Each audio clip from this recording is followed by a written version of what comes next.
Good afternoon, everybody, and welcome to the Fund for Women and Girls Women in Chester County Blueprint Lunch Series. This is your first time joining us. We host this series on the third Thursday of every month at noon, and each month we feature a different guest speaker. This month joining us will be Guillermina Rios from the YMCA of Greater Brandywine area, and we are so excited. She's going to be speaking to us about the dimensions of diversity. The next two in our series we'll talk more about. We have another one coming up in October and November, so we hope you'll join us for those as well. In this series, we're going to discuss a little bit about the Blueprint Report, which I'll go into after the presentation. We're going to talk about where we are now with DEI diversity training, and we're going to hear from Gigi on this topic. We're very excited about that and thankful that she's joined us today. Then I will review some of the Blueprint information, and finally we're going to wrap up with time for questions. If you have any questions throughout the presentation, please feel free to put them in the Q&A box and I'll get to them and read them for either myself or for Gigi. And at this time, I'm going to turn it over for our presentation. So first, I will say thank you very much for the Fund for Women and Girls for inviting me to the platform and to be able to talk a little bit about Hispanic Heritage Month, which is very important to me as a proud Latina. Just trying to understand our layers, knowing that we are all made up of several different lenses. And as we enter spaces, conversations, relationships, and interaction, all of that comes with us. And then what can we do? As an individual, as a group, as a community, what are we doing and how intentional are we being in making sure when we say we want an inclusive community, what does that look like and what's the actions that go behind it? I know we have 1 hour and it's a lot of great information. So we're just going to touch a little bit on it and then I'll have contact information at the end if anyone is interested in diving in a little bit more. We can go on for hours and hours and talking about both of these topics. So I hope that you guys sit back, enjoy some wonderful food, hopefully, and we'll get started. I always label my topics authentically unique because I think that each of us are unique in our own way, and it's great to celebrate it, but feeling that comfort level of understanding that we can be ourselves 100% all the time, no matter where we are, and that journey that we take to get to that point. So I'll go on to a little bit of guidelines. The only thing I do ask, and I do know many of you are muted since we're on a Zoom platform, but since if we were in person, which most of the conversations I have are usually in person, I always say, can we respect each other and ourselves? So when you're putting questions or statements in the comments, just keep that in mind. Actively listening during this time because there's so much that we can go into in a short amount of time, and I just want to make sure that you're able to absorb everything that we discuss. Remember to breathe. Sometimes we will have a statement that's read or something that I will share that may be a trigger. And if that's the case, just to take a moment, something I've learned from someone who always says, just take a moment, close your eyes if you need to, but just take a moment to sit in your breathing and making sure that you're calm during this. And then one of the guidelines I always say is I pledge my best intent at all times, always coming from a positive place as I share information as we move forward in this. So the first thing I like to talk about, of course, what brought us here, Hispanic Heritage Month, September 15th to October 15th. And I know you guys are excited to learn a little bit more about me, and I promise that will come up, but I like to go in this order because then we'll dive in a little bit more on self-identification. The Hispanic Heritage Month is celebrated the month of September 15th to October 15th. And we celebrate the histories, the culture, contributions of individuals whose ancestors came from Spain, Mexico, the Caribbean, and Central and South America. For generations, Hispanics, Latinos, and Latinx have contributed to food, music, business, science, and culture in America. And we take these 30 days to really highlight and showcase all the trailblazers that we have and all those that are currently leaders. Locally, we have a few that we can talk about as well. And I do want to share the Hispanic Heritage Month. When it first started in 1968, it started first as 1 week. And then Ronald Reagan moved it to 30 days. And we received the whole month. And we were super excited for that. Of course, every little step moving the DEI needle forward. but this is something that we should celebrate every day, 12 months out of the year. And the reason that it's September 15th to October 15th is because it highlights the days of independence. So we have 5 nations, and I did not memorize this, so if you see me look away. Costa Rica, El Salvador, Guatemala, Honduras, and Nicaragua, they all received independence from Spain September 15th in 1821. And then Mexico and Chile declared their independence from Spain in September 1810. And then finally, we also recognize that Belize declared its independence from Great Britain on September 21st, 1981. So many people ask why we start September 15th, and that was because that was the first date that was recorded where 5 nations received their independence. So September 15th is why we kick off Hispanic Heritage Month. And then to give us 30 days, we take it into October 15th. The other thing I always like to share, because it comes up a lot, is that distinction between Hispanic Heritage Month for Independence and Cinco de Mayo, which is celebrated May 5th. Cinco de Mayo is not a celebration of independence. It's actually a celebration of a battle that Mexico fought in 1862 against France and won, and it's the Battle of Puebla Day. So I always like to share that distinction when we talk about Hispanic Heritage Month and understanding the difference between what we celebrate in September and October and why many celebrate Cinco de Mayo in May. So as we're learning about Hispanic heritage and everything that I'm super excited about and proud to be a part of who I am, I always say to understand the different layers and lenses that makes up an individual, you have to feel comfortable in your self-identification and sitting in your own skin and understanding that I am more than my namesake and I am more than a mother, but all the other things that impact who I am, all your experience and your perspective. So I wanted to take about 2 or 3 minutes and do this activity, and it's called I Am. And you can write it down for yourself to keep. If you feel that you would like to share 1 or 2 statements when you have them, you can drop them in the comment box and we will try to share them with everyone. And I'll share a few about me. But just think about, who are you? How do you identify yourself? And what helps define who you are?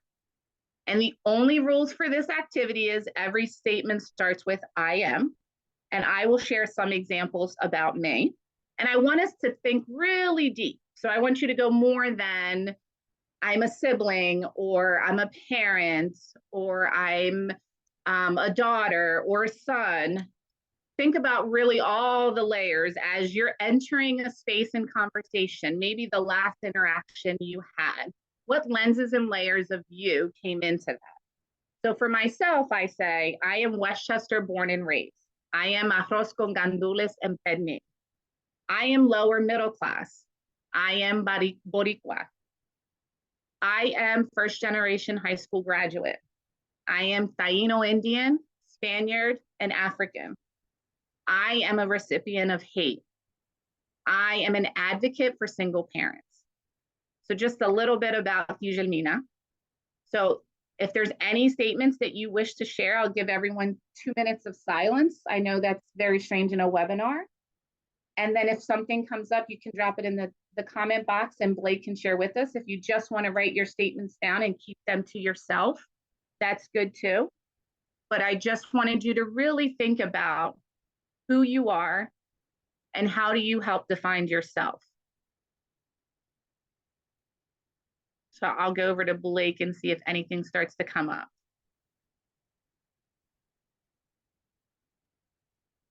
Not yet, but I will holler as soon as something does. Okay.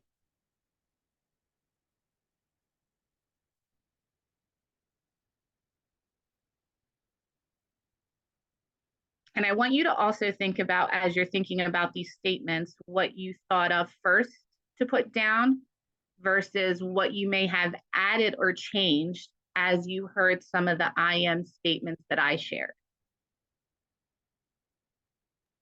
Just for clarification for our participants, yes, chat is disabled, but you can put anything you want to share in the Q&A. That would be great. Thank you.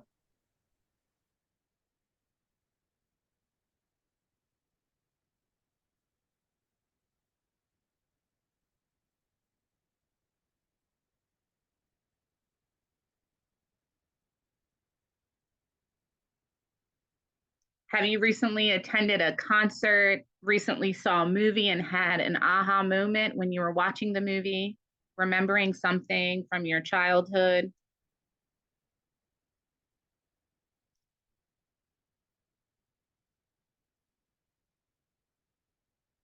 And if no one feels comfortable, we can move on. And then later on, if someone feels compelled to share their statement, we'll read it. I did just get one. The comment is, I am mixed, Black and white. Thank you for sharing.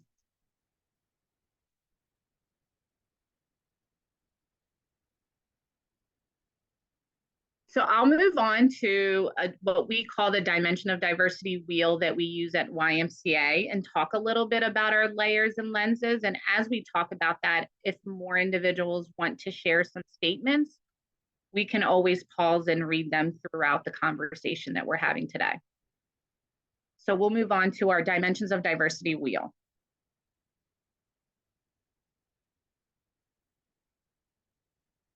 So this wheel, for anyone who's on the webinar that is a YMCA staff, I'm sure you've seen this multiple times in your life and your career at Y.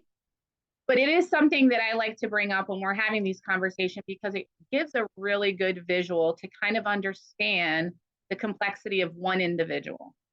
So if you look in the middle, it says you're the individual. So that's you. That's where you start off. And then self-identification is what we were talking about, that journey. And that journey can be difficult. I don't want anyone to ever feel like I have to feel comfortable with myself, or it's going to be really easy to understand myself once I do X, Y, and Z. It's not. I can talk for myself as a proud Latina. I'm very much love being Puerto Rican. I very much love my language, my culture, the interactions and traditions that we have.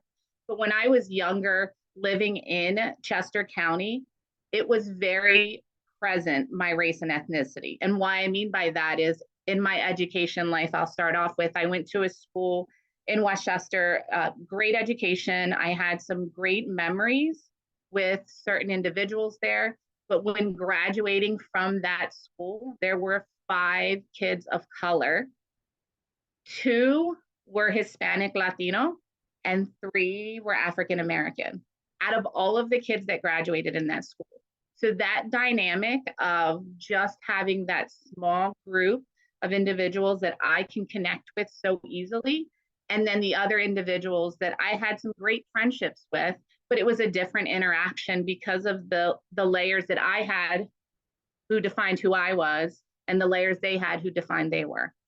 And we had great friendships, we had great conversation, but it is still just a difference.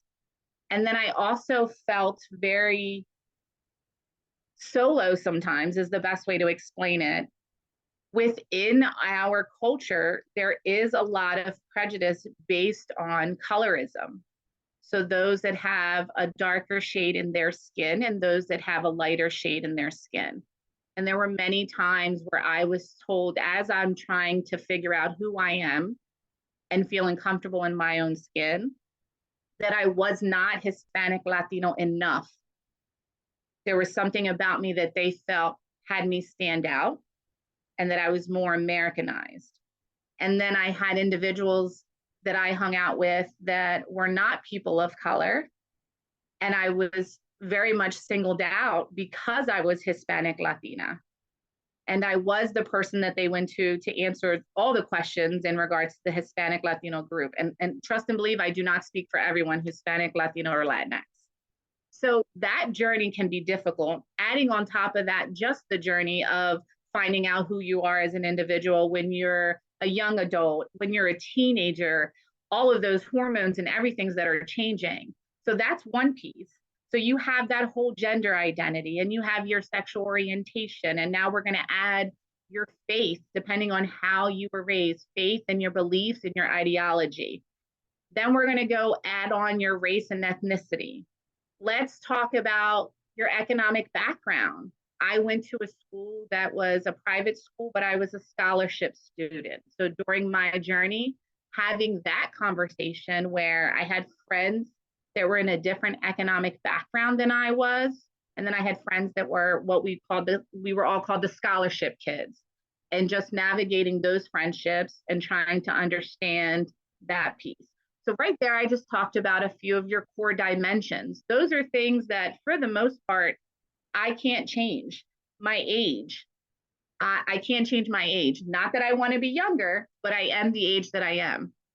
So that dynamic of having that connection with individuals in different age groups. My race and ethnicity, very proud of my race and ethnicity, but it is not something that I can hang up for a little bit when I feel so tired and overwhelmed for the weight that you carry. So how do I embrace that when I'm walking into spaces? And then you move into your secondary dimensions, and those you can have a little bit of sway in them. Some are what they are, parental status. Some people can choose to be a parent. Some people may have difficulties being a parent naturally, but there are other options. Some people may not have the affordability for the other options. So that's why I said your secondary dimensions sometimes can be changed and sometimes cannot. And then your organizational dimension. I know it's very Y heavy. As I said, we use this at the Y, but it still can be used in other organizations. Just kind of understanding in your organizational dimension, that's more of how long you've worked at the organization. So seniority, what department are you in? What level are you in that department? And all this to say, although the first layer says core dimension, it does not make it more important than your secondary or your organizational. Because depending on the conversation and the space that you enter in, one is going to be highlighted more than the other. If I walk into a space where it's all male sitting at the table, I am going to have my gender identity stick out. The fact that I identify as female is going to be the biggest lens and layer that's going to walk into that space with me. So at that time, that's my core dimension. That's the most important one that I'm going to focus on when I walk into that space.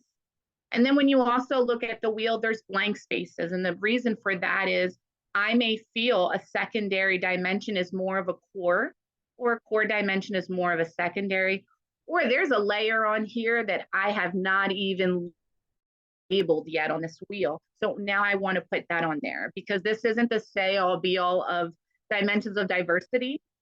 As a human being, there's so many pieces that go into making up who we are. So this is just the starting point. This is just, let's look at this and let's understand where I stand in these layers and who truly is Guillermina. And when Guillermina walks into that space, I'm going to be proud to bring who I am into that space, but I'm also going to be open and understanding that the individual I'm about to interact with is going to come into that space with all of their layers as well. And the reason that I tie this in with the conversation we're having with Hispanic Heritage Month is Hispanic, Latino, and Latinx is just a mix and a wealth of individuals that just came together and put together this amazing culture, this amazing race and ethnicity that we have. For example, those from Puerto Rico, we are Puerto Rican, but the makeup of Puerto Ricans is Taino Indian, Spaniard, and African.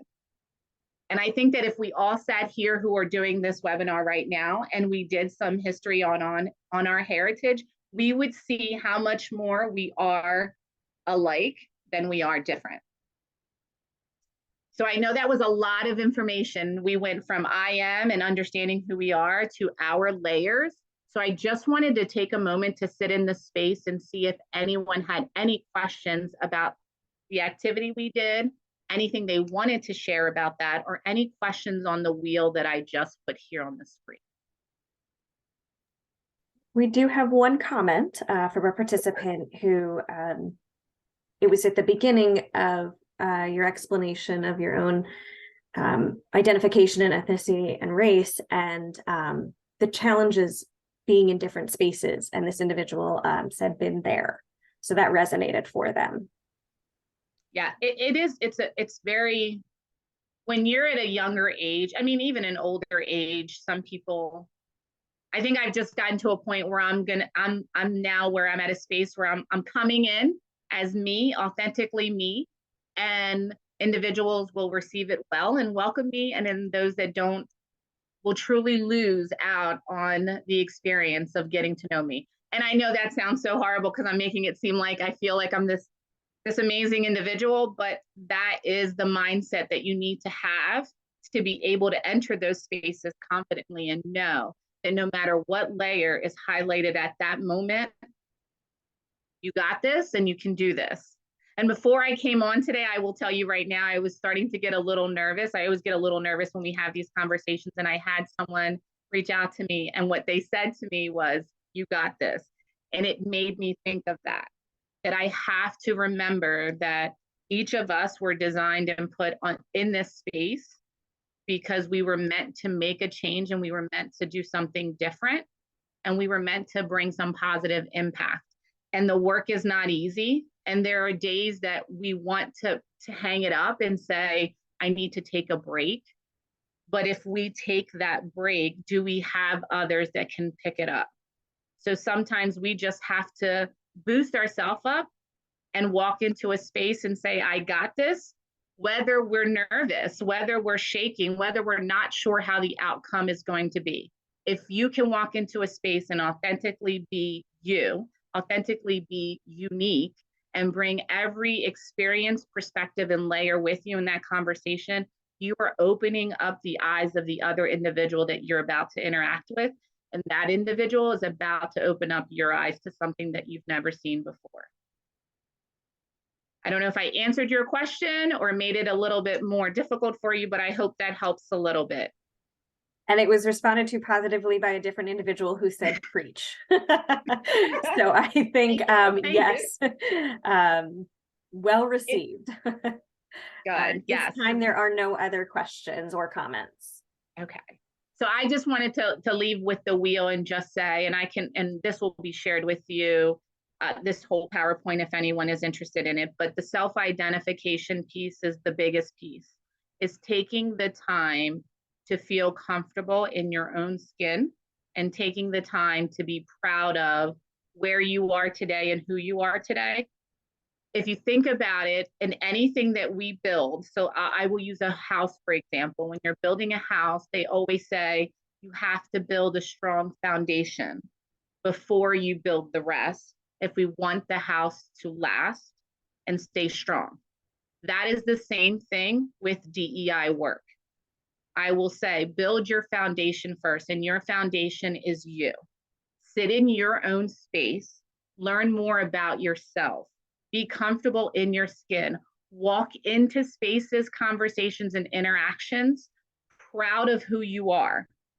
Not everything you experience in life was a positive thing, but it made a positive impact on you to put you where you are today.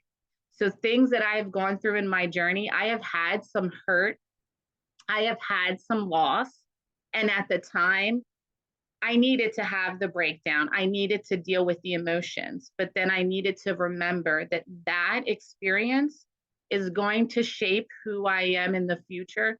So in the end, it's going to have a positive impact, because where I sit today and who I am today, I can confidently say I'm proud of myself. I'm not at my end. I'm not where I want to be, but I am where I need to be right now. And that's one big takeaway I want everyone to take away today. Take the time to build your foundation. Take the time to understand who you are. Be proud of your race, your ethnicity, your traditions, your culture, your history. Not all of it was positive, but it made a positive impact to make you who you are today. So that's where I would leave the wheel for anyone. Did anyone have any other comments or questions? Because I want to move into our inclusive piece. Yeah, I'll just read one quick comment from an individual. Not so much for identity, but I can share that I had a difficult time due to my disability. That part can be hard. Can you speak to disability being a part of identity? Yes. So if we look at the core dimensions in the wheel, ability and mental health, it is difficult. Definitely, I would say, depending on the space that you're walking into. For physical disability, making sure that the space is comfortable, that you feel safe in it, and advocating for yourself is the biggest thing. We all have the opportunity to advocate for ourselves or to build our support system around us to advocate for ourselves. Now, the invisible disabilities is what we mentioned, mental health. That is still has a negative stigma, and we're still fighting every day to take that away. Because I learned something from, and this wasn't for me, but I learned something from someone where they were doing a activity with us where it was deep breathing and centering yourself. I will give a shout out to her, Laura. I won't give her full name because I don't know if she wants me to share it, but Laura works at the Y and she has this amazing perspective on mental health. And one thing that she said at the beginning of her activity for us is everyone has mental health. And I think that that's where we need to work through is getting everyone to understand that we all have mental health. It's not a negative stigma. It's not something that we should shy away from. It's something that we need to dive into, have conversations about, and bring to the forefront so that everyone can feel comfortable and everyone can receive the support that they need. I think sometimes we have individuals that may feel a little hesitant to say anything or ask for help because of the stigma that's on there. So the only thing I would say is find your support, find your individuals that can walk with you, advocate for yourself, and allies that stand with you will advocate with you as well. And keep having the conversations. The more that we have the conversations, the more that we expose everyone to things that they may not always be exposed to, the more we expand the perspective and the experience of others to be more open into doing this work. It's not an easy answer because there's a lot of work still going into it, but if you ever need an advocate or an ally, my contact information will be available at the end. And I love being there to have those difficult conversations to help someone feel more comfortable in a space. Thank you. And Laura said, thank you for the shout out. So wanted to mention that, but also wanted to just circle back very quickly to the disability piece and take a moment just to honor how challenging it can be, especially with those invisible disabilities, and how many of our spaces are not physically accessible. So just wanted to certainly acknowledge that as well. Absolutely. And where any of us can help, please. I know that there's many of us that are open and willing to be a support, to be an advocate, to be an ally. So anywhere that you can reach out to, any of us here, I'm sure you can reach out to. We all came to this conversation because we want to learn and we want to do better. We want to continue to support each other in our community, and conversations is the only way that we get started. So thank you for sharing. Anyone that has shared so far today and has made a comment, a question, or a statement, I want to say thank you for being vulnerable at that time and being open to sharing your perspective, your experience with us. So if anyone has anything else, just let me know, but I'm going to move on to inclusive community. So I said at the beginning, I wanted to talk about Hispanic Heritage Month and share with you why it's so awesome to be Hispanic, Latino, and Latinx. Anyone who knows me, I'm super proud of that. Then the other piece is that journey that you need to take to feel more grounded and to have a solid foundation in yourself and to feel confident and comfortable, and lean on those that you need to. It's not a journey that always needs to be done alone. I know I have my village, and there are times where I need them and I will reach out and they are there. But the last piece of it is, what can we do as individuals? We hear a lot, it's hard. I'm doing the work, but it gets tired doing it alone. I'm exhausted doing it alone. I feel like I'm hitting a wall. And so in this piece, we want to talk about what can we do as individuals that can help collectively become something that we can do and pushing the needle forward for an inclusive community. So I'm going to put these questions out there similar to the IM activity. Feel free in the Q&A. I'm a very interactive person. I don't know if you guys can see on camera my hands. I'm trying to be really good about not moving them around. But if you want to put anything in QA, think about the questions. Inclusive community. What does it look like to you? What do we currently have in our communities that we can continue to build on? Where are the gaps and what do we need? And on that piece, I want to say another thank you to the Fund for Women and Girls, because anyone on here who has not had the opportunity to read and review the Blueprint report, it highlights so much that some of us were aware of, but to see it there, that data, and to understand where the gaps are and what we need to do. So what do we need in our community? And then what is one thing you can do after today to start, to stop, or to grow to help moving the needle forward? And so in thinking of those questions, I'll give some examples. What does it look like to you? What does Westchester, Downingtown, Coatesville, all of Chester County, what does that look like to us when we say inclusive? Because we can be very diverse and not be inclusive, and we can be very inclusive and not very diverse. So what does it look like to us to walk out in our community and just feel happy and just feel safe and feel welcomed? What do we currently have in our community that we say we're doing a great job with that? We need to grow that. We need to duplicate that. We need to do that more often. What are the gaps? I will mention, and I don't want to steal Blake's thunder because I know she's going to go over some things in the blueprint, but just the gender wage gap, that alone was alarming to me. And then add the layer of race and ethnicity on top of that gender identity for the gender wage gap. I think for Hispanic, Latino, and Latinx, we have 450 years to go before we close that wage gap. So what do we need to do to take that 450 years down extremely? Because that's, I won't be here for that. My kids won't be here for that. My kids' kids may not be here for that. So we need to come back and we need to figure out, I want to be here for that. I want my kids to experience that gender gap closing. I want my kids' kids to experience that gender gap closing. And then what's one thing you can do after today to start, to stop, or to grow? And the reason that I say start, stop, and grow is, what are we currently doing as an individual that we feel, maybe I need to take a breath back and not do that anymore?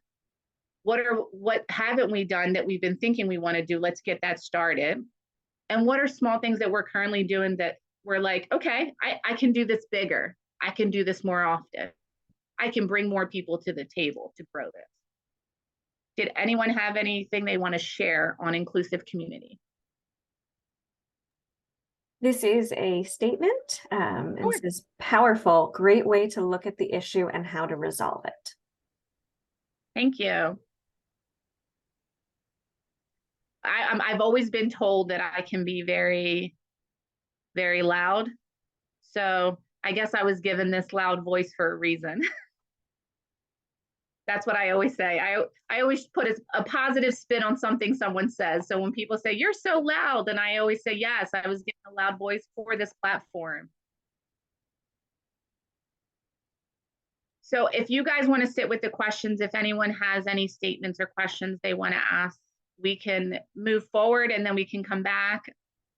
But I just wanted to bring it, kind of tie it all towards the end of my piece, and then maybe open it up a little bit before Blake moves on to the other piece of the PowerPoint. So Blake, we can move to the last. Thank you. So my biggest thing, I always say, one person plus one action equals huge impact. If anyone has worked with me, has interacted with me, one of my biggest statements is, sometimes you may need to stand alone, but you can make enough noise to build the crowd and impact the community. It is scary to stand alone sometimes, but sometimes you need to take that first step, and you can be loud enough to grab the attention of others and build that crowd. And once the crowd is built and you have individuals behind you that are all about the action, it's going to get done. So I don't have much more to share other than thank you for taking some time today with me. Thank you for listening to what I had to say. Thank you for highlighting, celebrating our Hispanic, Latino, and Latinx community. We have been around for a while, We're going to be around forever, and we're here to stay. And the last piece is thank you for being open and vulnerable to share, to think. And if you want to dive more deeper into any of these topics, my contact information is there, and I'm open to having one-on-one conversation, group conversation, trainings or workshops, anything that anyone needs. Thank you so much. And we will, I see a question or comment. Yes, there are rounds of applause, and we greatly appreciate your presentation, and we'll certainly leave it open for more comments, questions. I'll go through some blueprint information. Did spoil my my visual coming up about the wage gap, but we have some more information. So as we continue through this discussion, please feel free to put any comments or questions into that Q&A section. So for this next piece, for anyone who's not familiar with the Blueprint Report, it is a deep dive research paper that is done by the Fund for Women and Girls every approximately 5 years. We are on our 4th edition right now. This edition was released in 2022. We are also going to be doing an interim report looking for a deeper dive into women of color looking at Chester County. So as evidenced by these reports, there is certainly a decent amount of information at the federal and state level. It is very hard to find good data at the local level. And so we really want to dig into some of these demographic issues a little bit more in between and looking at new research in addition to existing research. So I pulled some of the information that is directly related to Hispanic and Latino women that we have in our 4th edition Blueprint Report. So as you see, immigrant women are twice as likely as non-immigrant women to have health insurance. And this statement is even more profound when we think about how folks, even with health insurance, still can have significant challenges accessing appropriate and necessary care. We talk about underinsured all the time. There are many folks who have health insurance that do not cover necessary procedures or care, much less anything prophylactic. So this is that much more powerful. There are some incredible organizations in our county that attempt to address these issues. There's the clinic in Phoenixville, MCHC Maternal Child Health Consortium in Westchester.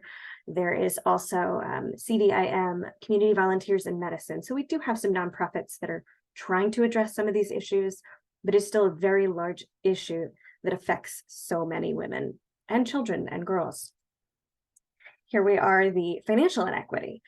We've seen in previous presentations the gender wage gap, but you can see that Hispanic women are the greatest demographic that are affected. 432 years. I mean, it's mind-blowing. It's 4 generations plus out. So just to echo the sentiment that, we have a lot of work to do to ensure that there is equity in pay. We can also look at the annual income, right? And so Hispanic women are the greatest affected. The other thing to note is these figures are from 2019, and they do not take into account the effect of the pandemic. So unfortunately, we are just starting to get data, and even more unfortunately, it's not looking good. There is a significant impact. Those that were struggling the most to begin with were hit the hardest, and we knew that. So these numbers, while they're phenomenal, unfortunately with any research, once you get a few years out, they sometimes are outdated. So it wasn't, it is concerning and something that we need to continue to watch and, more importantly, act on. Also looking at intimate partner violence. We broke that down by race as well. Again, this is unfortunately an older statistic, but we can see that Hispanic women, 37.1% will face an incident, at least one incident of intimate violence within their lifetime. Another horrific problem that needs to be addressed. So the question becomes, because we don't want it to be all doom and gloom. What can we do? Right? So educate yourself is the first step.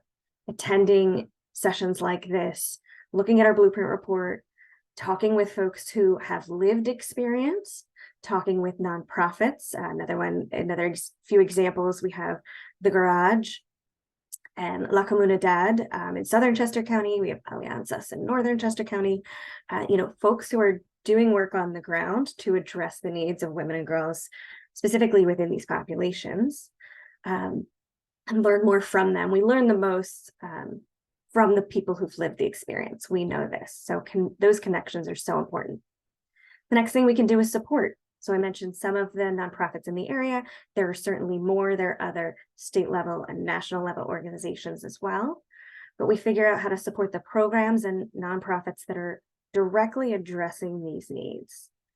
And then the final piece, and this was a huge part of this presentation, is advocacy, right? So obviously the person who's lived the experience can tell us what they've been through, and then we need to support them. We need to help advocate for the changes that they are saying need to be made, and the changes that we are seeing in these numbers, in the report, in other studies that are coming out.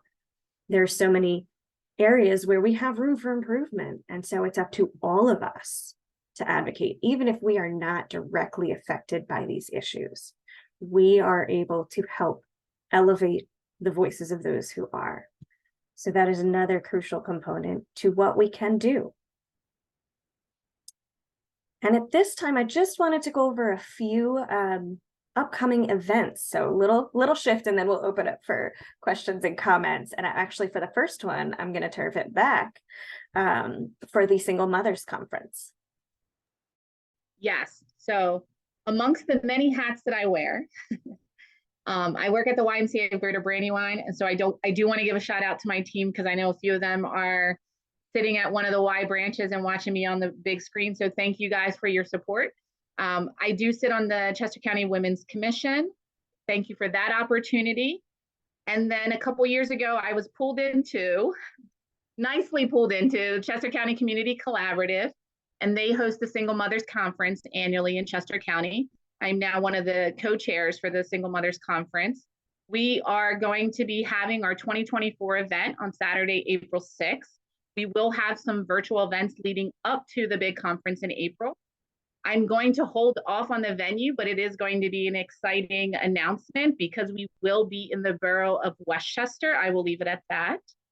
And then if you are not available to attend a virtual event or our conference in April, we do have our podcast, Real Talk Our Journey, and just talk different topics in regards to things going on in the community as a parent and navigating that.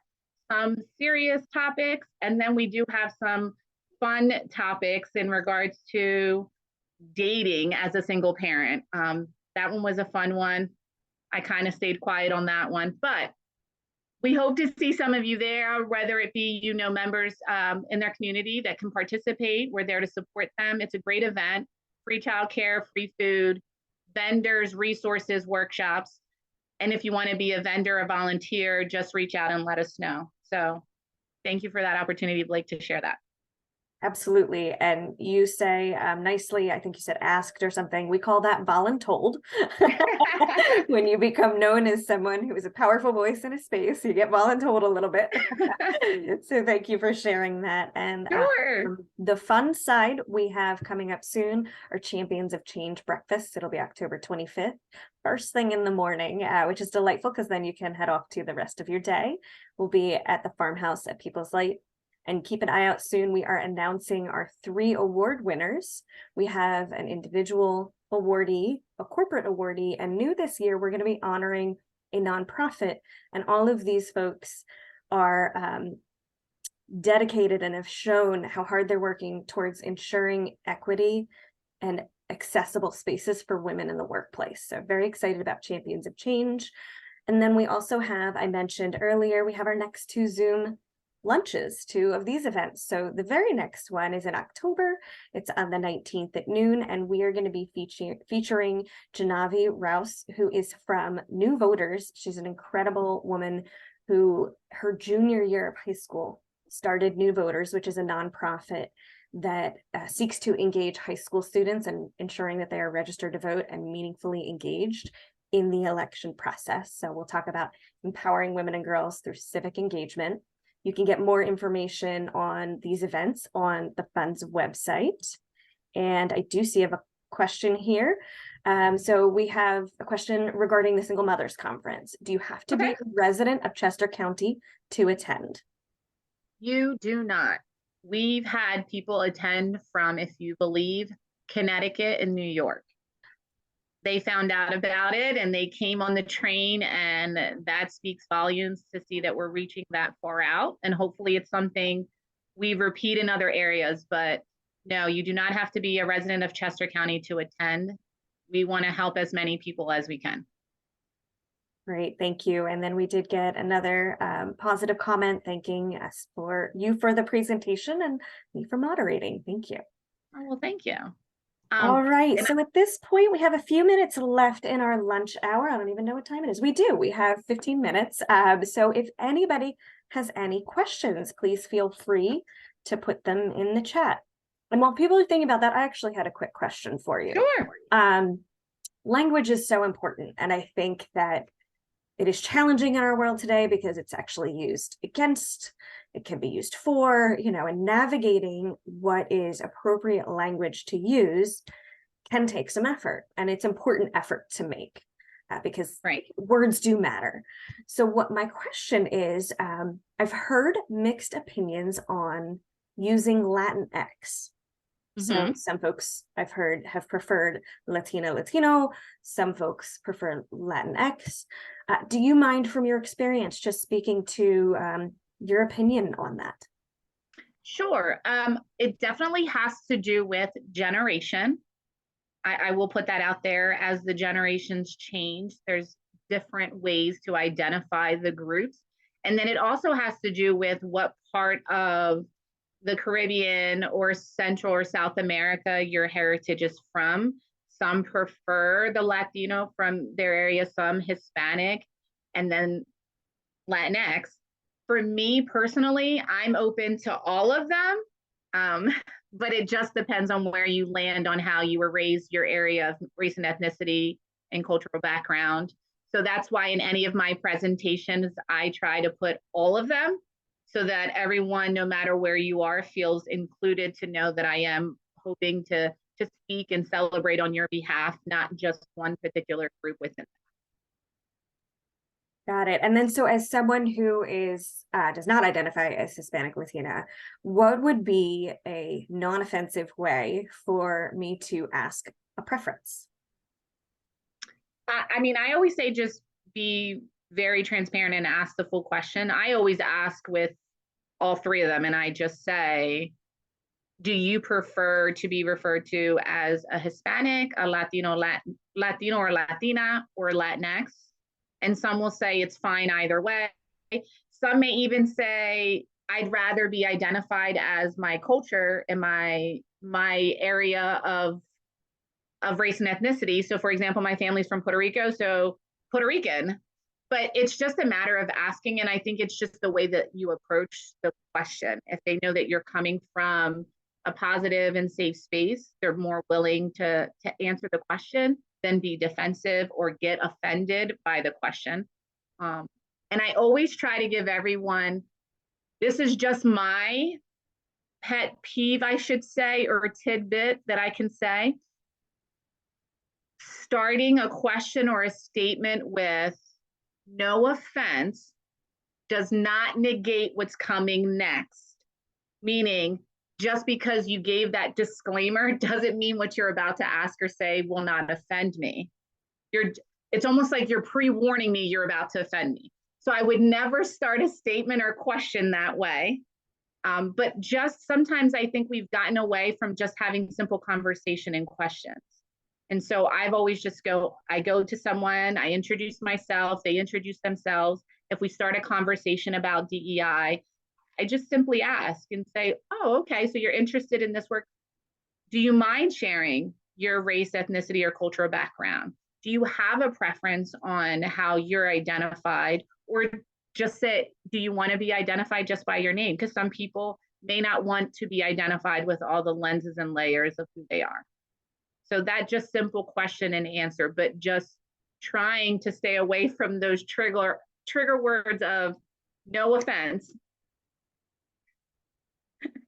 That would be the only advice I would give. Perfect, perfect. And it is, One it's thing- true. When somebody starts out with no offense, there's almost a visceral reaction, like, okay, it's Yes, coming. Something's coming. I right. don't know what it is, but it's Yes. about to happen. Absolutely. It makes total sense. So if you take one tip away from me today of everything I've given you, hopefully this will stick with you.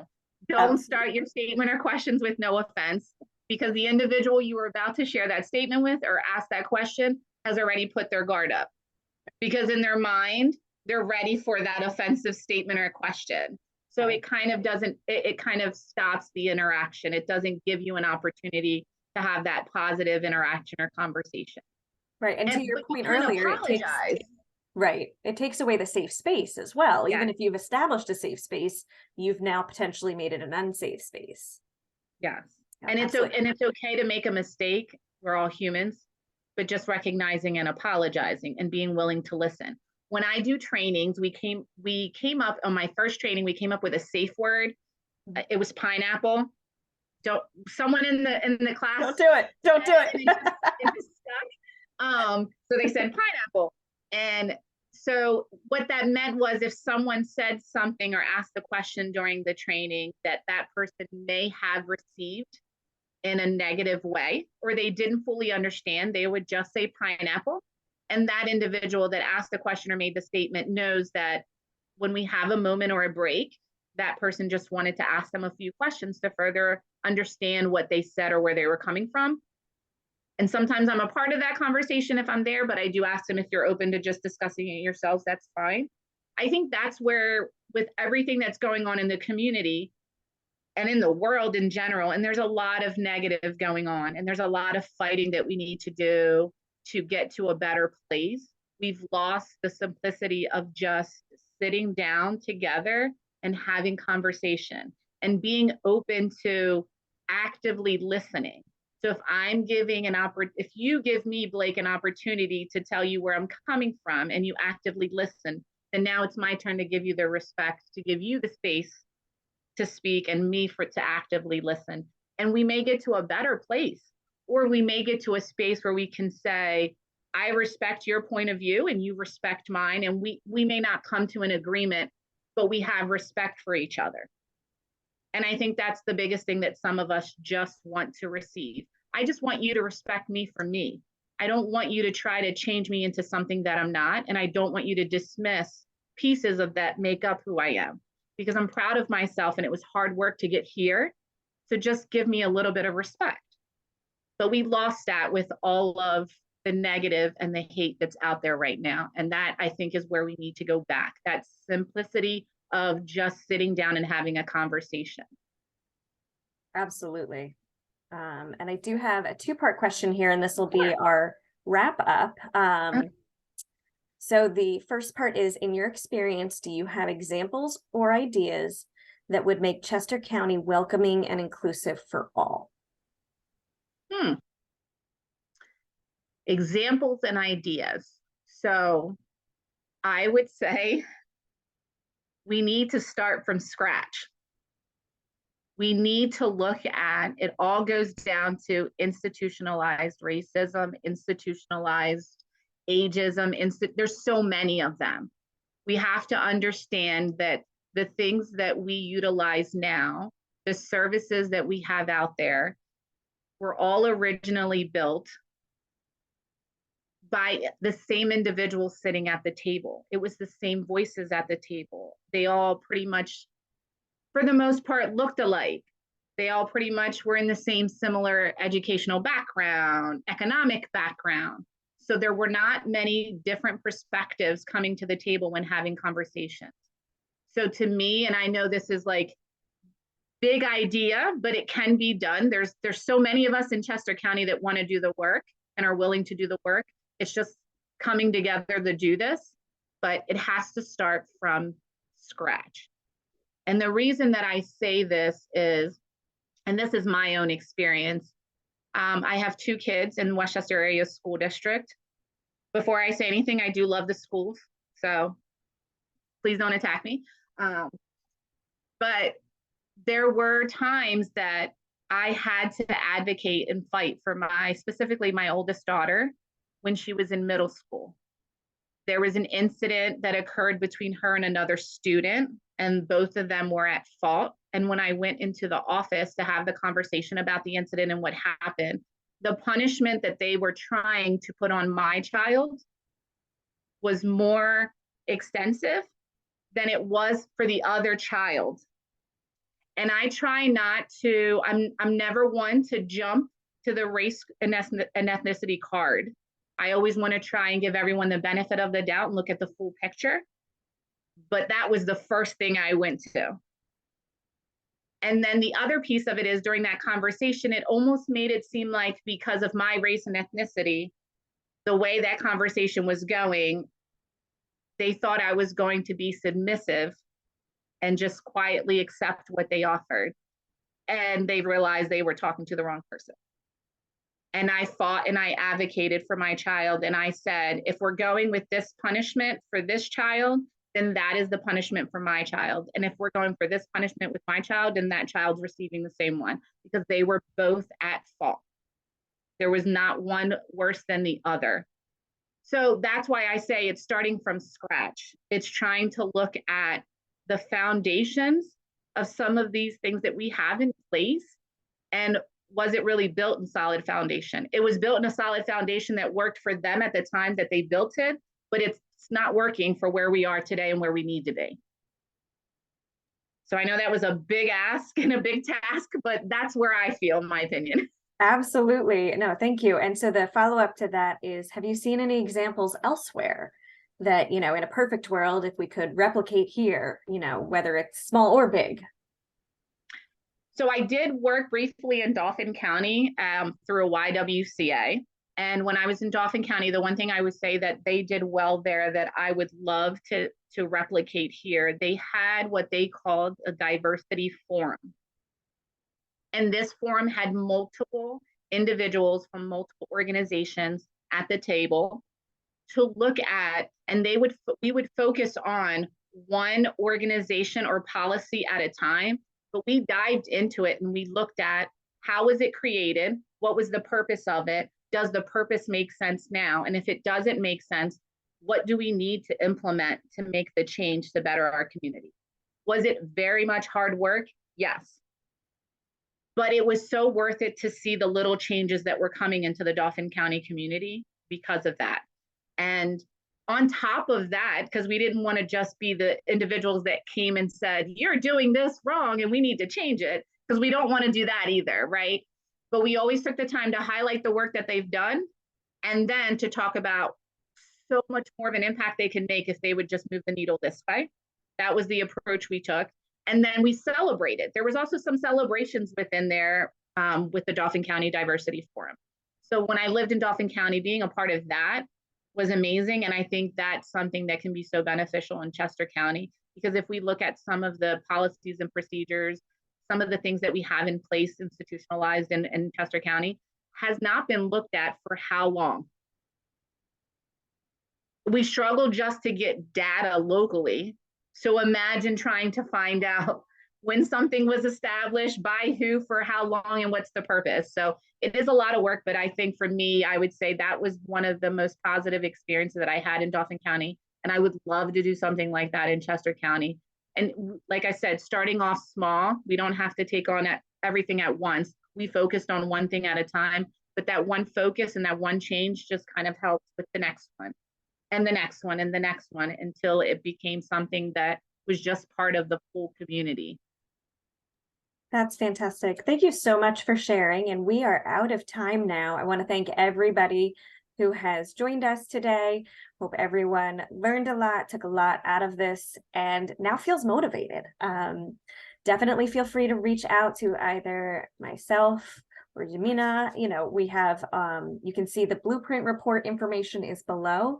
We do blueprint presentations. So if your organization would like more information on this, please feel free to reach out. Again, just want to thank everybody and want to thank our guest speaker. Thank you so much for joining us. And I hope everybody has a wonderful rest of their day.